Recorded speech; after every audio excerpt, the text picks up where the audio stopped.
Hoy vamos a analizar un caso aterrador que te dejará impactado.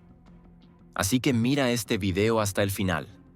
Esta es la historia de un crimen misterioso y profundamente trágico contra una joven que, sin duda, te conmocionará, tal como conmocionó a la tranquila comunidad de Orange Beach, Alabama. La gente de allí rara vez había experimentado algo tan perturbador en su pueblo costero tan unido, y los acontecimientos que se desarrollaron atrajeron la atención nacional y dejaron a muchos con preguntas sin respuesta. La historia se centra en un caso de persona desaparecida que dio un giro devastador, culminando en un descubrimiento desgarrador en un rancho tranquilo en el norte de Texas.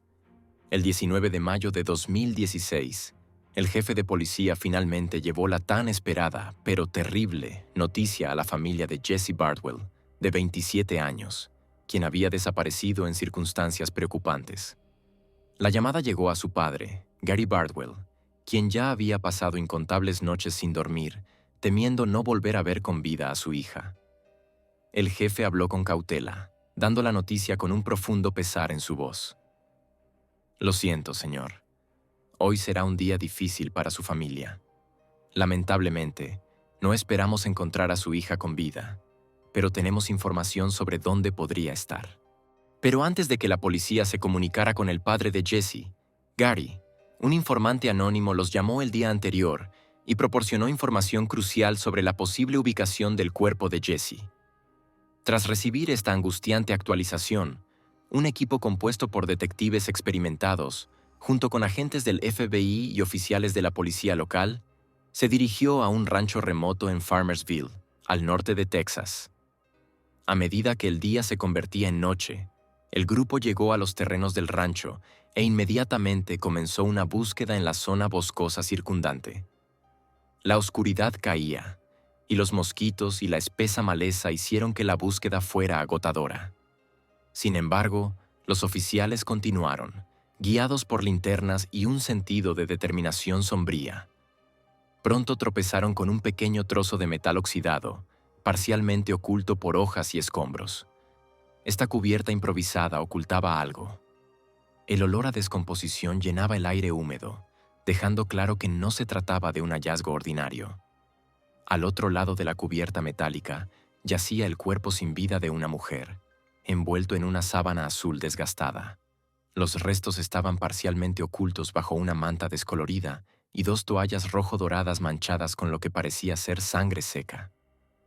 Para empeorar las cosas, un montón de basura, mezcla de tierra, restos de comida y otros desechos domésticos, había sido apilado encima como un intento burdo de entierro. Cualquiera con un conocimiento más sofisticado de pruebas forenses se habría dado cuenta de que este encubrimiento rudimentario atraería la atención en lugar de disimular la escena. Cuando los oficiales vieron el estado del cuerpo, se detuvieron con solemne respeto. Los restos habían estado expuestos durante una semana completa bajo el implacable y abrasador sol de Texas, lo que provocó una descomposición avanzada. La joven, antes llena de vida, ahora era irreconocible. Los expertos forenses que llegaron a la escena comenzaron de inmediato una investigación minuciosa. Debido al estado deteriorado del cuerpo, estimaron que necesitarían al menos 7 días completos para hacer una identificación positiva. Para ayudarles, solicitaron los registros dentales de la presunta víctima, ya que las primeras pruebas apuntaban firmemente a que los desafortunados restos pertenecían a la desaparecida Jesse Bardwell. Los resultados del examen forense preliminar confirmaron que la muerte de la mujer fue, de hecho, producto de un crimen. Sin embargo, determinar la causa exacta de la muerte resultó extremadamente difícil debido a la descomposición. Aún así, los investigadores notaron que un informante anónimo había proporcionado información crucial sobre la posible ubicación del cuerpo de Jesse. Curiosamente, la identidad de este informante permaneció desconocida, y su motivo para presentarse nunca fue completamente explicado al público. Lo que importaba en ese momento era que Jesse había sido encontrada, aunque demasiado tarde. Pero para comprender plenamente la profundidad de esta tragedia, debemos comenzar desde el principio. Gary Bardwell recordaba muchas historias sobre el espíritu juguetón de su joven hija, pero su recuerdo más vívido era el momento en que la vio por primera vez en el hospital, justo después de su nacimiento. Recordaba haberse sentido abrumado por un amor protector y poderoso.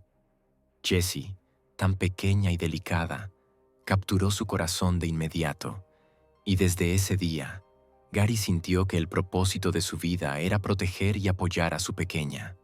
Nacida el 10 de septiembre de 1988, en Pascagoula, Mississippi, la infancia temprana de Jessie estuvo llena de calidez, risas y unidad. Sus padres, Gary y Carla Bardwell, la colmaron de amor y cuidado y criaron a Jessie junto a su hermano mayor, Brandon. Las reuniones familiares eran ocasiones animadas y alegres. La abuela Kitty, en particular, adoraba a sus nietos y los visitaba con frecuencia. Pasaba horas leyéndoles cuentos, compartiendo sus propias historias de cuando era niña e inventando innumerables juegos creativos que alimentaban su imaginación. Los Bardwell parecían ser el retrato de una típica familia estadounidense feliz, viviendo modestamente pero con alegría. A medida que Jessie crecía, su personalidad brillaba en todo lo que hacía. Desde muy joven, mostró una amabilidad que la hacía destacar. A menudo compartía su almuerzo con compañeros que lo olvidaban o consolaba a un amigo que se sentía solo. También tenía un sentido del estilo distintivo y en evolución, usando accesorios llamativos y atuendos únicos, demostrando la confianza e individualidad que hacía que la gente se sintiera atraída por ella. Entre sus primeras aspiraciones estaba trabajar en la industria de la belleza. Jessie soñaba con abrir su propio salón y transformar sus ideas creativas en una carrera exitosa. Sin embargo, cuando Jessie cumplió 14 años, la vida en el hogar Bardwell cambió drásticamente. Gary y Carla decidieron divorciarse, y esto inevitablemente alteró la dinámica familiar. El hogar, antes unificado, se dividió en dos hogares separados, obligando a Jessie a decidir con quién vivir. Sin dudarlo, eligió quedarse con su padre, reflejando la profunda cercanía que habían compartido desde su nacimiento. A pesar de la turbulencia emocional, Gary siguió siendo una fuerza estabilizadora en la vida de Jessie y equilibraba sus deberes como bombero con la crianza de una hija adolescente. En ese tiempo, Gary se volvió a casar, presentando a Jessie una nueva figura materna, Gina. Afortunadamente, la transición fue más fluida de lo que muchos esperarían. Jessie se llevaba bien con su madrastra, quien era una presencia cariñosa y proactiva en el hogar. Gina se enorgullecía de mantener una casa cálida y acogedora, a menudo cocinando comidas que reunían a todos alrededor de la mesa. Jessie apreciaba el esfuerzo y reconocía que Gina hacía realmente feliz a su padre. Le daba tranquilidad saber que su padre no estaría solo cuando ella inevitablemente se fuera de casa para perseguir sus propias ambiciones. Después de terminar la secundaria, Jessie decidió que era hora de independizarse y explorar la vida fuera del nido. Se mudó de Mississippi a Orange Beach, Alabama, donde buscó tanto nuevas experiencias como mejores oportunidades laborales. Para mantenerse económicamente, consiguió un puesto en Cobalt, un restaurante popular frente a la playa, muy conocido entre los locales y los visitantes. Según Gary, a su hija le encantaba absolutamente la presencia calmante del océano. Las olas suaves y el aire salado la ayudaban a encontrar calma y relajación después de turnos ocupados como camarera. Padre e hija hablaban con frecuencia, a veces intercambiando mensajes de texto todos los días. Jessie le contaba a Gary sobre su vida, compartiendo anécdotas divertidas sobre sus clientes habituales y describiendo sus platos favoritos del menú de Cobalt. A menudo mencionaba cuánto disfrutaba ver a los turistas maravillarse con las impresionantes puestas de sol frente al mar, recordándole lo maravillosa que podía ser la vida.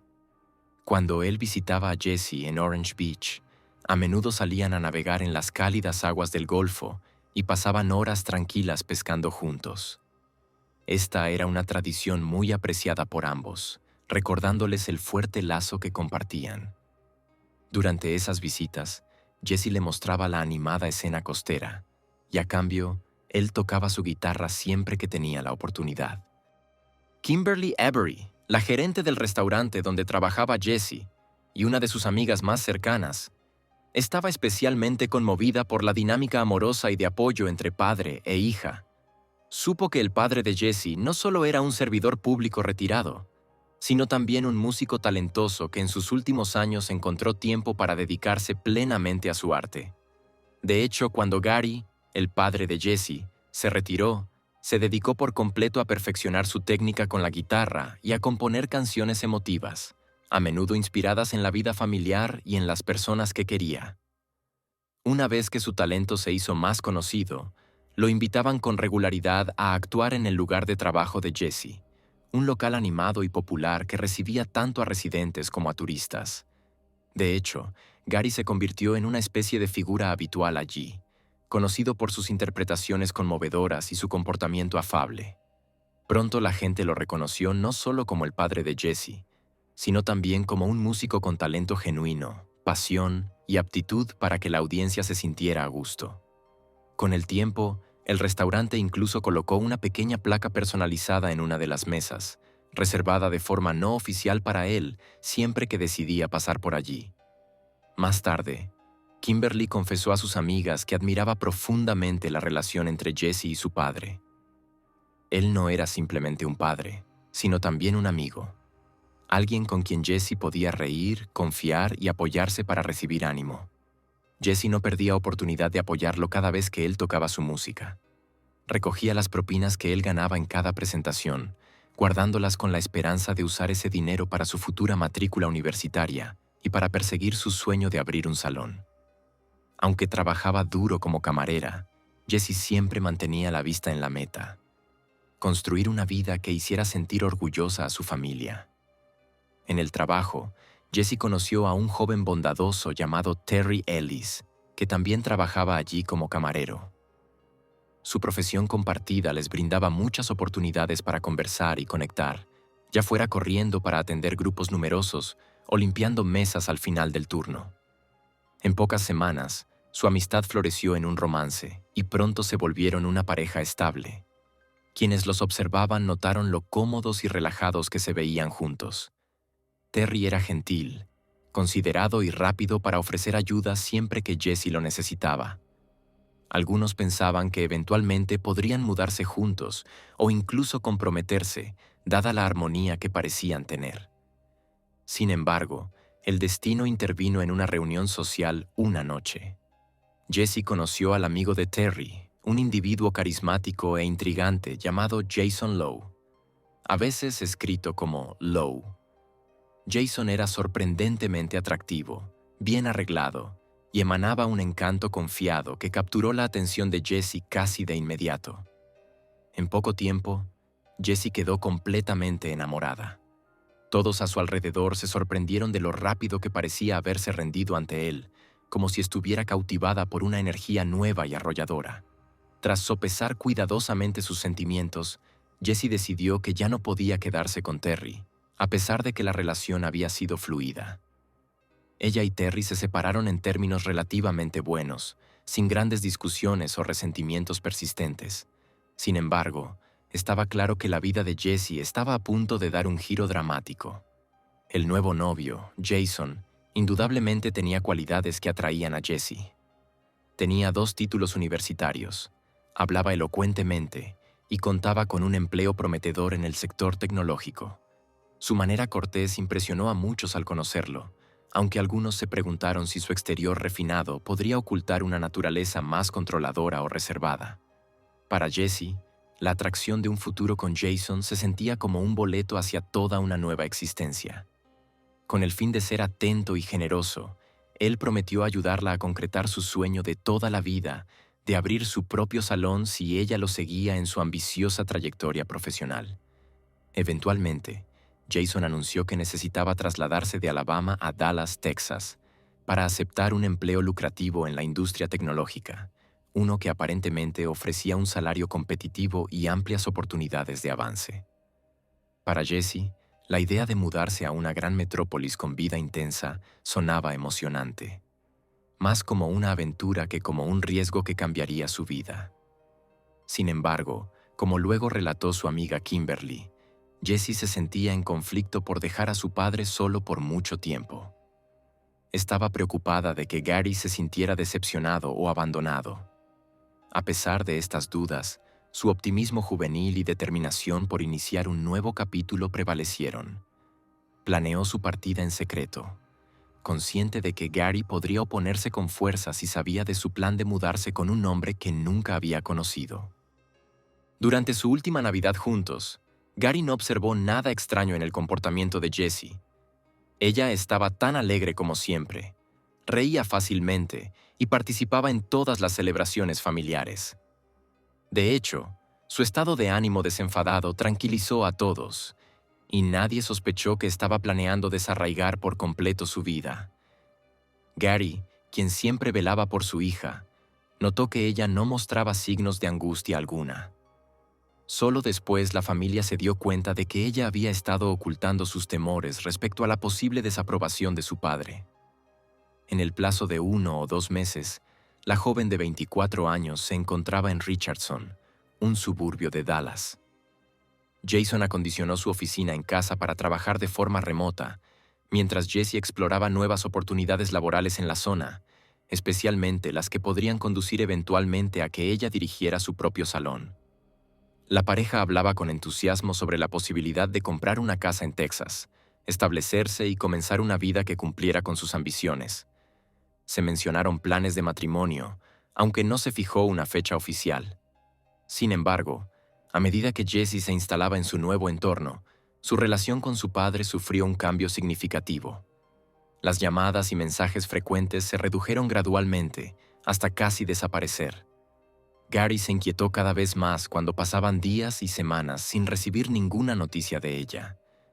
Preocupado y algo desconcertado, recurrió a Kimberly para obtener alguna novedad. Fue entonces cuando supo la verdad.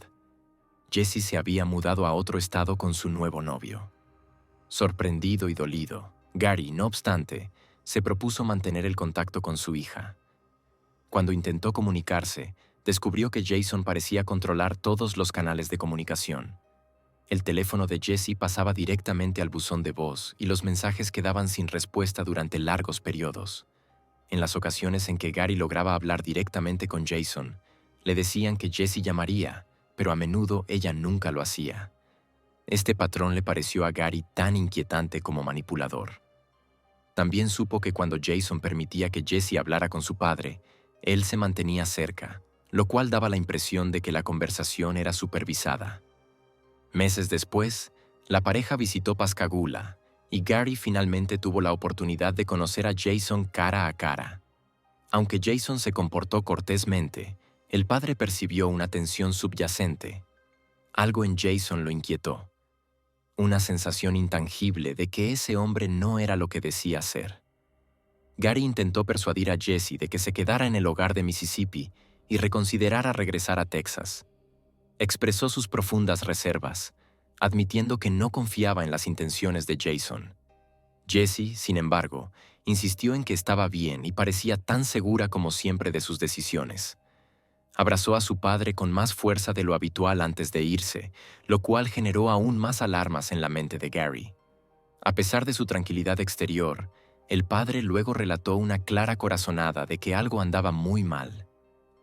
Poco después de esa visita, Gary canalizó sus ansiedades en su música, componiendo una pieza conmovedora titulada Taken, dedicada a Jessie. Describió la escritura de las letras como algo tanto catártico como desgarrador, una forma de expresar la impotencia que sentía al ver que su hija se alejaba cada vez más. Aproximadamente 4 meses después de que Jessie se estableciera en Texas, de repente cesó todo contacto. No devolvía llamadas ni respondía mensajes, lo que alarmó aún más a su padre. Entonces, el 8 de mayo, llegó una señal de advertencia crítica. Jessie jamás se comunicó para desear a su madre y a su madrastra un feliz Día de la Madre, una ausencia de comunicación que estaba completamente fuera de carácter para la joven cálida y atenta. Esta omisión encendió inmediatamente todas las alarmas para Gary, ya que Jessie siempre había sido muy consciente de los momentos importantes para la familia. Marcó el número de Jason con la esperanza de obtener respuestas, pero recibió explicaciones vagas y evasivas. Jason afirmó que Jesse venía e iba cuando quería, porque tenían una relación abierta. Gary supo de inmediato que eso no solo era una mentira, sino una declaración profundamente contradictoria viniendo de un hombre que había mostrado señales de ser muy celoso y posesivo. Parecía que Jason estaba inventando una historia para ocultar la desaparición de Jesse y evitar que su padre entrara en pánico. Para ese momento, todos los instintos de Gary le decían que algo inimaginable le había ocurrido a su hija. A la mañana siguiente, aún aturdido por la inexplicable desaparición de su hija y sintiendo una necesidad urgente de actuar, el padre de Jesse, Gary Bardwell, empacó una pequeña bolsa, se subió a su auto y se dirigió a Texas. Estaba convencido, en lo más profundo de su ser, de que el novio de su hija, Jason Lowe, estaba involucrado de alguna manera. Durante el largo viaje, envió un mensaje de texto directo y contundente al teléfono de Jason. Si Jesse no está en casa cuando llegue, vas a tener un gran problema. Este mensaje resumía sus crecientes sospechas y su determinación de proteger a su hija, pasara lo que pasara. Al llegar al apartamento que Jesse compartía con Jason, Gary se encontró en una situación desgarradora. Las pertenencias personales de Jesse, su ropa, su maquillaje, todas las pequeñas posesiones que la definían, estaban conspicuamente ausentes. No había rastros de sus rutinas diarias, como el café especial que solía guardar en la alacena o sus libros favoritos apilados cerca del sofá. Era como si nunca hubiera vivido allí. No obstante, Jason mantenía la misma historia que había estado contando a todos, que no tenía idea de dónde estaba Jesse y que simplemente estaba esperando que regresara por su propia voluntad. Su actitud, curiosamente tranquila y serena, solo aumentaba la sensación de Gary de que algo andaba terriblemente mal. Más tarde, mientras Gary seguía buscando información, Kimberly, la gerente del restaurante en Orange Beach donde Jesse solía trabajar, ofreció más detalles.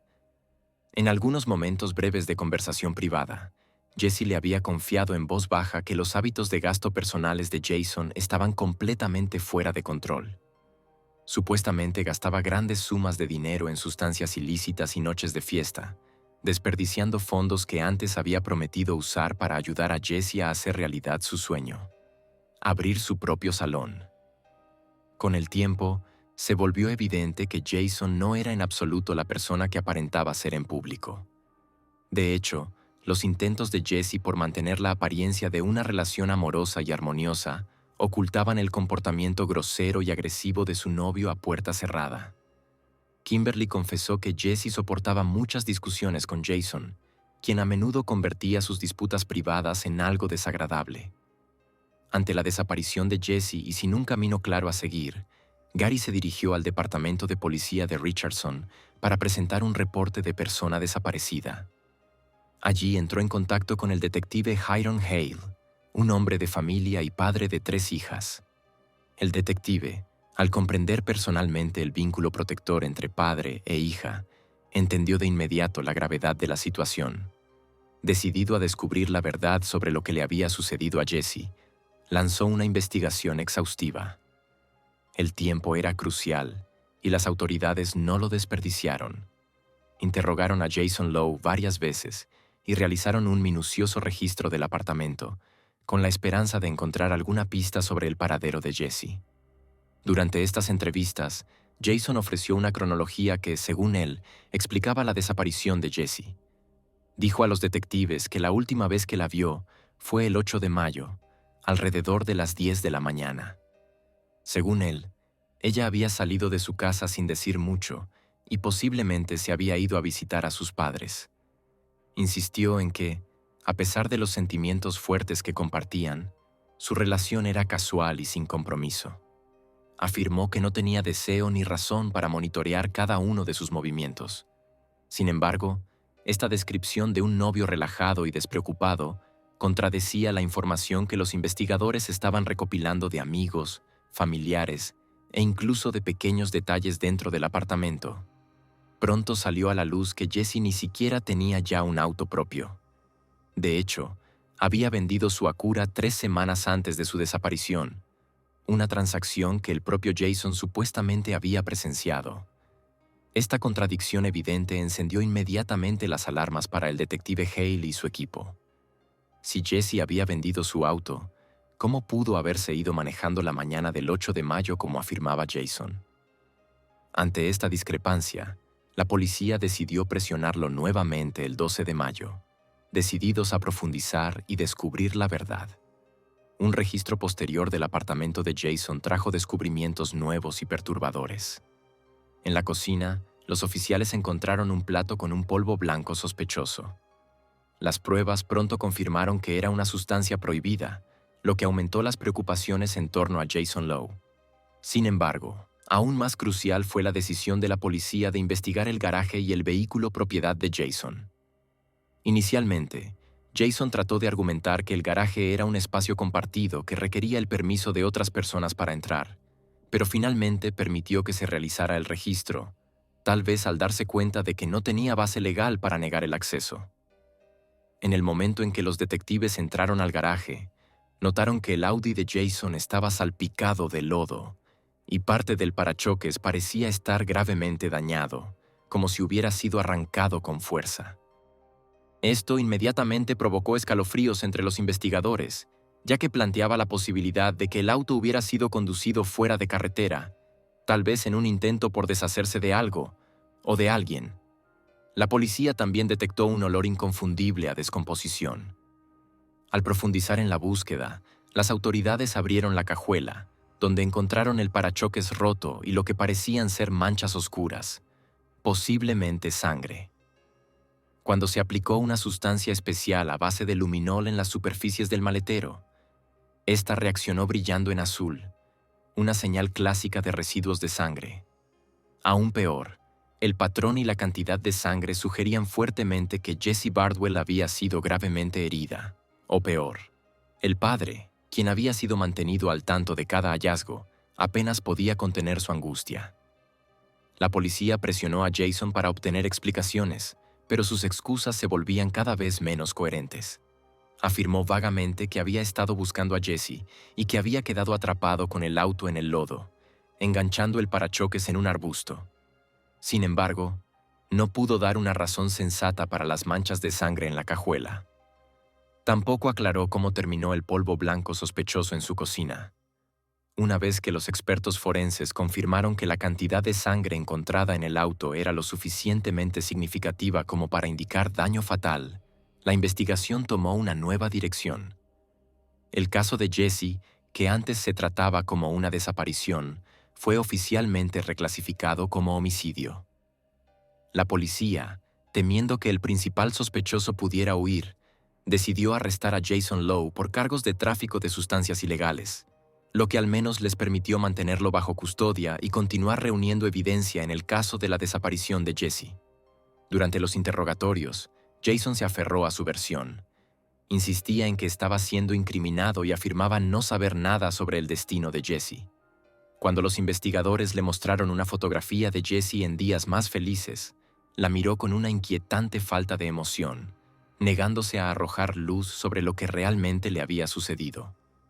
El 19 de mayo, las oraciones de los amigos y familiares de Jessie Bardwell fueron respondidas de una manera desgarradora. Se encontró su cuerpo, confirmando que había fallecido. Aunque el descubrimiento devastó a sus seres queridos, al menos les brindó una especie de cierre, permitiéndoles la oportunidad de llorarla abiertamente y decir su último adiós. Para el padre de Jessie, Gary Bardwell, esta noticia fue tanto una agonía como una sombría validación de sus peores temores. Se sintió obligado a ver el informe de la autopsia de su hija, aunque doloroso, porque sintió que tenía el deber de saber exactamente por lo que ella había pasado. Lo que descubrió lo horrorizó. Los restos de su hija, apenas reconocibles como humanos, habían sido envueltos en una sábana y tratados como basura, arrojados sin consideración por su dignidad o su valor como persona. Impulsado por el deseo de traer a Jessie a casa y darle sepultura, Gary recurrió a algunos de sus amigos más cercanos y antiguos colegas para obtener ayuda. Ellos organizaron una carroza fúnebre y, con cuidado y respeto, cargaron el cuerpo de Jesse para que finalmente pudiera regresar a su ciudad natal. La gravedad de su pérdida tocó muchos corazones. Aproximadamente 1000 personas asistieron a la Iglesia Metodista Unida First para honrar a Jesse y ofrecer sus condolencias. Pasó un año, y Jason Lowe, el joven acusado de la muerte de Jesse, permanecía en la cárcel de McKinney, en Texas, cooperando con la investigación solo a medias. A pesar de su renuencia a revelar detalles, las autoridades eventualmente obtuvieron 2 piezas clave de información relacionadas con los últimos días de Jesse. Primero, Jason insistió en que todo había sido una especie de accidente, manteniendo que revelaría más detalles en la corte, presumiblemente con la esperanza de ganarse la empatía o comprensión del jurado. Esta ambigüedad estratégica hizo que fuera más difícil para la fiscalía presentar un argumento concluyente, algo que sin duda complació al abogado defensor de Jason, Andy Farkus. La segunda información importante provino de la pista que guió a las autoridades hasta los restos de Jesse. A pesar de las especulaciones iniciales de que esta pista provenía de un individuo desconocido, resultó que se originó del mismo Jason. Después de meses de retrasos, mociones legales y procedimientos investigativos, finalmente comenzó el juicio de Jason Lowe. Gary viajó a Texas, decidido a ver que se hiciera justicia en nombre de su hija. Una vez en la corte, la fiscal Cynthia Walker no perdió tiempo en pintar un retrato del acusado, describiendo cómo Jason solía parecer un hombre con un grave problema de abuso de sustancias, propenso a estallidos de ira aterradores. Esta historia, señaló la fiscalía, hacía demasiado plausible que la muerte de Jesse hubiera ocurrido en un momento volátil. Para fortalecer su caso, el fiscal Wes Wynn presentó el testimonio de algunas de las exnovias de Jason. Cada una relató historias perturbadoras de celos, intimidación y violencia. Algunas hablaron de cómo él las obligaba a cortar lazos con sus seres queridos, aislándolas efectivamente de cualquier sistema de apoyo. Otras describieron cómo mentía sobre finanzas, relaciones y aspiraciones, tejiendo hábilmente falsedades que mantenían a las personas fuera de equilibrio. Esto coincidía con lo que la fiscalía insistía que había sucedido con Jesse.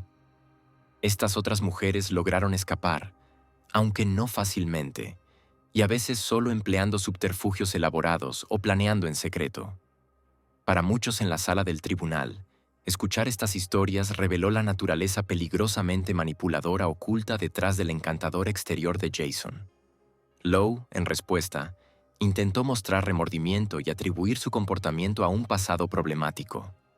Mantuvo que, a pesar de recaídas ocasionales, había luchado por mantenerse en camino académicamente, obteniendo finalmente múltiples títulos y consiguiendo una posición respetable en una reconocida firma tecnológica global. Presentó su relación con Jesse como una historia de amor genuina, afirmando que realmente quería construir una vida y una familia con ella, incluso prometiéndole ayudarla a cumplir su sueño de abrir su propio salón. Sin embargo, la fiscalía subrayó una imagen marcadamente diferente de Jason, un hombre sin arrepentimiento, incluso insensible, ante la muerte de su supuesta amada. Según la cronología forense, la muerte de Jesse probablemente ocurrió entre el 1 y el 3 de mayo, alineándose con la última vez que los vecinos, los Jordan, la vieron con vida.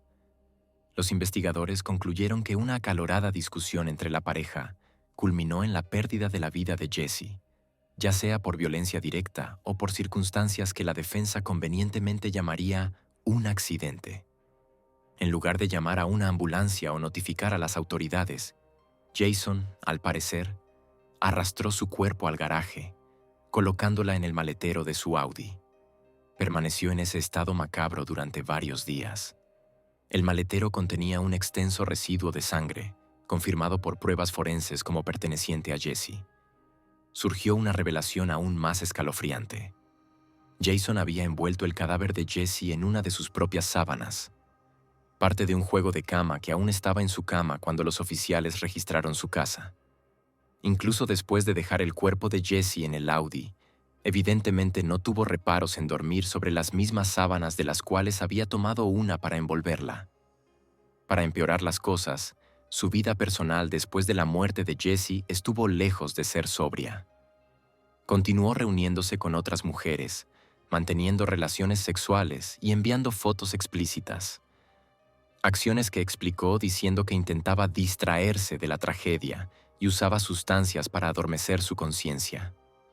Un avance significativo para los investigadores vino de un acuerdo encubierto con Tommy Jordan, un conocido de Jason. Los detectives le pidieron a Tommy que hablara con Jason y lo presionara para obtener información mientras la conversación era monitoreada. En esa conversación, Jason admitió haber cometido un terrible error e indicó que la muerte de Jesse resultó de un accidente del cual él tenía cierta culpa. Desde un punto de vista legal, esta admisión fue efectivamente una confesión de mala conducta, a pesar de los intentos de Jason por encuadrarla en términos de negligencia criminal, en lugar de asesinato. En el juicio, Jason finalmente presentó su versión de los hechos. Afirmó que él y Jesse habían consumido algún tipo de pastilla la noche en que ella murió, algo destinado a aumentar la libido, y luego se volvieron íntimos en la ducha. Alegó que resbaló, haciendo que Jesse también cayera. Supuestamente, ella se golpeó la cabeza contra el borde de la bañera, después de lo cual se quejó de sentirse mareada y con calor. Según él, Jesse rechazó la sugerencia de una ambulancia, creyendo que el descanso podría ayudarla a recuperarse. A la mañana siguiente, aseguró, la encontró sin respuesta, recostada contra él sin pulso. Preso del pánico y paranoico por ser acusado injustamente, Jason dijo que decidió no contactar a las autoridades. En cambio, dejó el cuerpo de Jesse en el coche durante días antes de transportarla a una granja rural, cubriéndola con basura y tierra. Sin embargo, el examen médico pintó una realidad mucho más violenta. El cuerpo de Jesse mostraba signos de una lesión en la cabeza que superaba el tipo de trauma menor que uno podría esperar de una simple caída en la ducha.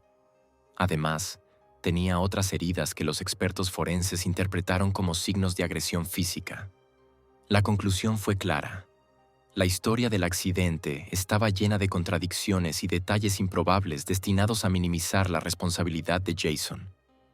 Después de una exhaustiva presentación de pruebas de ambas partes, el jurado deliberó durante aproximadamente 6 horas. Al final, encontraron a Jason Lowe culpable. El juez Scott Becker dictó una sentencia de 50 años de prisión. Según el acuerdo, no será elegible para libertad condicional antes del año 2041.